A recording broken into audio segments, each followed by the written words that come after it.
Добрый день, друзья! Сегодня расскажу вам о грибке Ботридис.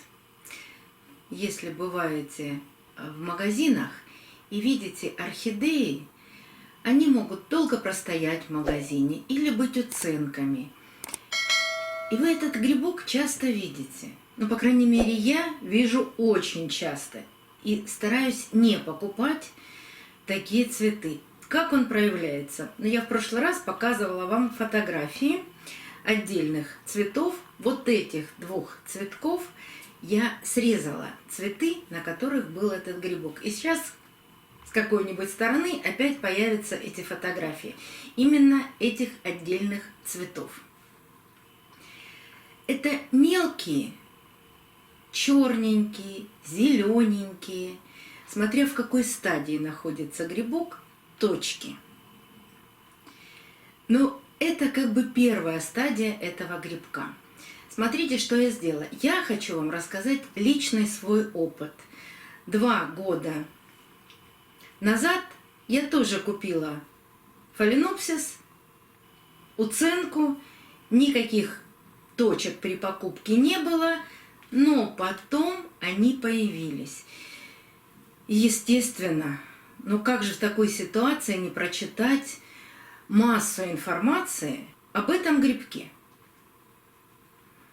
Начиталась очень много, сделала для себя соответствующие выводы. Цветы я сразу убрала, но решила понаблюдать за этим растением, потому что все пишут, что этот грибок только на лепестках и больше нигде. И вот я сегодня хочу рассказать вам о лично своем опыте, ну и немного рассказывая о том, что говорят биологи по этому поводу. Ну, давайте вот эти 2 цветочка я вам не показывала. Вот таких 2 биглипа я купила 8 марта, и когда принесла домой, они были с идеальными цветами. Никакого ботритиса на них не было, но простояв дома дня 3 или 4, на них появились вот эти мелкие точки. Все цветы я срезала, смотрю и наблюдаю, что будет дальше. Но самый частый, наверное, вопрос в зимнее время года: на цветах появились вот такие вот точки. Что же делать? И я всегда советую отрезать сразу цветонос. Причем не просто так отрезать, а отрезать, сразу положить в пакет и выбросить. Потому что грибок вот потрясли, а если у него еще не только точка появилась, а ореол, он может быть желтым, может быть зеленым вокруг точки, этот ореол, это значит, что грибок уже взрослый. Я все буду рассказывать своими словами, не опираясь на какие-то латинские названия, не теми словами, которыми рассказывают биологи. Так вот, когда появился ореол, это значит, что грибок распыляет свои споры уже во внешнюю среду. Поэтому срезаем, убираем, запаковываем и выбрасываем. Так что же на самом деле этот грибок? Это серая гниль. И если бы мы свое растение довели до состояния, когда эти точки начали сильно увеличиваться и сливаться, они могут довести состояние цветка даже до появления серой плесени. Это именно серая вот эта гниль. Но обычно мы цветы свои до такого состояния не доводим. Но иногда мы можем увидеть вот эти серые пятна, когда виноград очень долго лежит, и на нем появляется такая серая плесень. Вот это тоже ботритис. Но нам же интересно, что происходит на фаленопсисах. И 2 года назад, когда я купила сизини, я вам его показывала даже пересадку. Но на тот момент ничего на ней не было. А потом, ну вот как, собственно говоря, и на этих появились вот эти серые точки.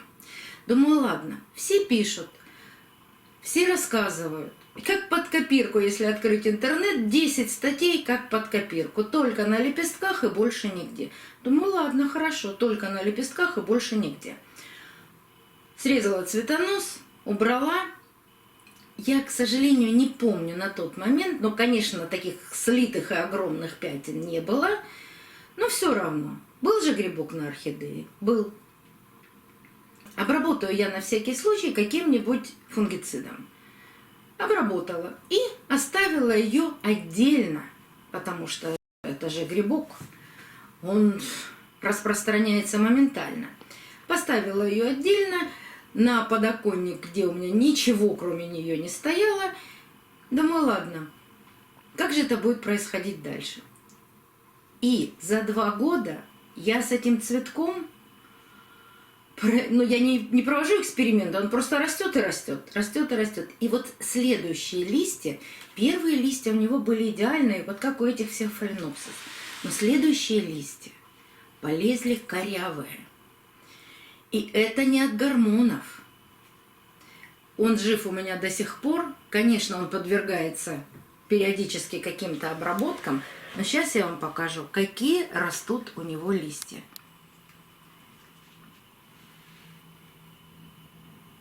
На задней части листа все время что-то происходит. И я все время думаю, ладно, я дождусь следующего листика. Может быть, следующий листик будет идеальный. И еще ни разу не дождалась идеального листика. Вот опять новый лист растет, и опять какое-то на нем заболевание. Он уже обработан, поэтому я не боюсь сейчас ставить эти растения рядом.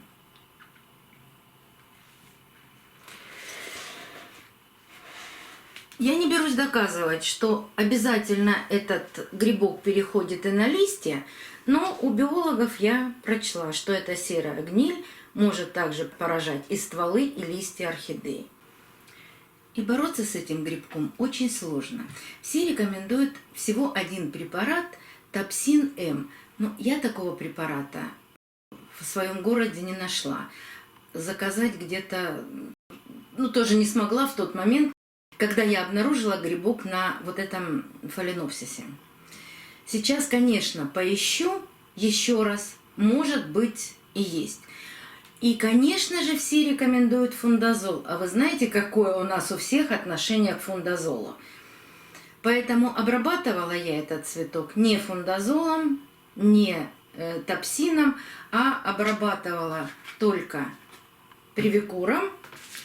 Ну, давайте не так начнем. Давайте начнем с того, что я обрабатывала его фитолавином. Препарат слабый для такого грибка, но на какой-то момент он купирует его действие, но не убивает. Точно так же более сильный препарат привикур действует точно так же, не убивает полностью грибок. Да и о всех других препаратах я тоже прочла, что убить полностью этот грибок невозможно. У этого грибка есть еще 20 разных мутаций, и он так любит приспосабливаться, что мутирует моментально. Ну вот выявлено 20, может паразитировать на 200 разных растениях. Ну согласитесь, что это очень много. Легче в своей коллекции предотвратить появление этого грибка, нежели его лечить. Вот я все время смотрю на эту несчастную сизини. Она, кстати, каждый год цветет, на лепестках никогда не появляется этого грибка. А вот листья всегда вот в таком удручающем состоянии. Как же предотвратить появление, если у вас коллекция и если вы не внесли его извне? Этот грибок очень любит распространяться в прохладных и влажных условиях. Вот почему, когда к нам везут фаленопсисы, особенно зимой, а там температура в машинах от 17 до 21 градуса – это максимум. А для него это, для распространения, самая идеальная температура. И влажность. Они в пакетах, часто бывают политы перед отправкой. И вот в этой влажности он сначала распространяется, а когда попадает в магазин, через 2-3 дня появляются вот эти пятна на лепестках. Как я вам сказала, я их купила, а через буквально 2 дня приехала, а там все такие стоят. Вот представьте, как он распространяется быстро. Если вы действительно принесли такое растение или у вас появились, обрезаем цветонос, убираем, выбрасываем, обрабатываем хотя бы каким-нибудь препаратом. Вот я еще в магазине увидела вот такой биофунгицид. Любым препаратом от грибковых заболеваний. Причем обрабатываем, обрезав цветонос, обрабатываем все листовые пластины. И обязательно грунт, потому что у него есть одна из стадий. Вот знаете, этот грибок, как наши вредители на орхидеях. У него тоже есть 4 стадии развития. И одна из стадий, он может попасть в грунт и пережить даже зимнее время года. То есть перезимовать и летом, когда появляются благоприятные для него условия, опять начать заражать наши растения. Поэтому обязательно опрыскивается и грунт. Я вас умоляю, только не надо сейчас бежать и абсолютно все орхидеи каким-нибудь фунгицидом опрыскивать против болезней, против грибковых заболеваний. Нет, если вы содержите орхидеи под хорошим освещением, если у вас проветриваемое помещение, то есть есть движение воздуха, то это все способствует не появлению этих грибков и любых грибковых заболеваний. Как и мы с вами, так и цветы любят всегда свежий воздух. Вы знаете, что вот эта часть моих полок находится в самом дальнем углу от окна. И если я даже полностью открою окно, воздух до него, воздух дойдет, но ветерка как такового не будет. Поэтому в этой комнате, вот именно в этой комнате у меня стоит вентилятор. Его не нужно включать на целый день или на целую ночь, хотя бы 2-3 часа создать движение воздуха. И это помогает. Этот цветок стоит у меня не здесь, эти тоже не здесь. Там рядом открывающееся окно, и когда не холодно, и даже когда холодно, я открываю на микропроветривание. Но когда холодно, естественно, открывать бутоны все сбросят. Или вообще замерзнут. Мы же живем с вами в разных регионах. У меня более теплый регион, а есть более холодные регионы. И вот на подоконниках в холодных регионах, когда высокая влажность, прохладное содержание, то есть от 17 до 20 градусов, тогда и любит распространяться этот грибок. Лучше предупредить, чем потом лечить. Поэтому проветривание – это самый лучший способ не допустить появления этого грибка. И если вы увидели в магазине цветок с такими пятнами, вот какой бы он ни был красивый и замечательный,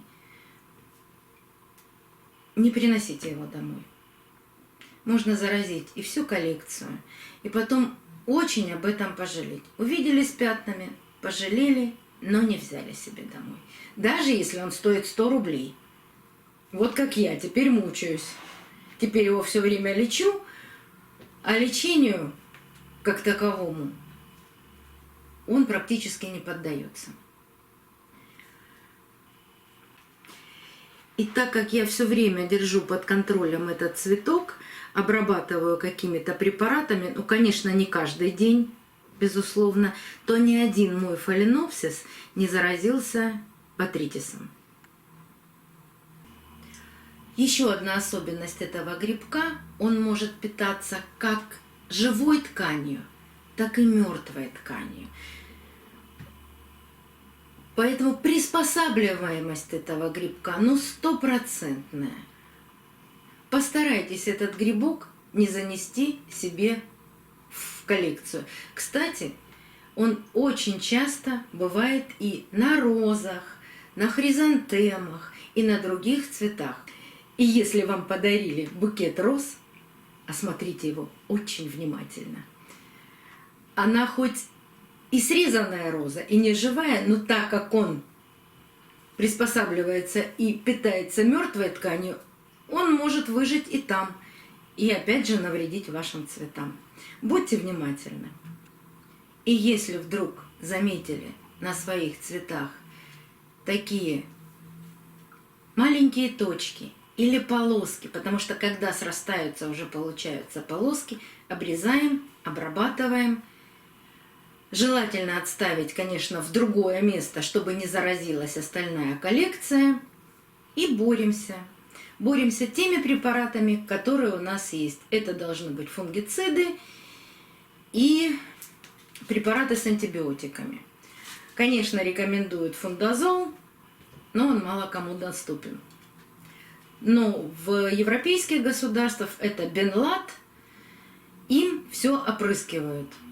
Все листья, листовые пластины опрыскивают. Знаю, что мы очень плохо к нему относимся, но что делать? Иногда бывает, что бороться практически нечем. А бороться как-то надо. Надеюсь, что вы послушаете моего совета не покупать цветы с таким явным присутствием этого грибка, и в вашей коллекции он никогда не появится, и вам не придется лечить свои орхидеи. До новых встреч, друзья! Увидимся на канале.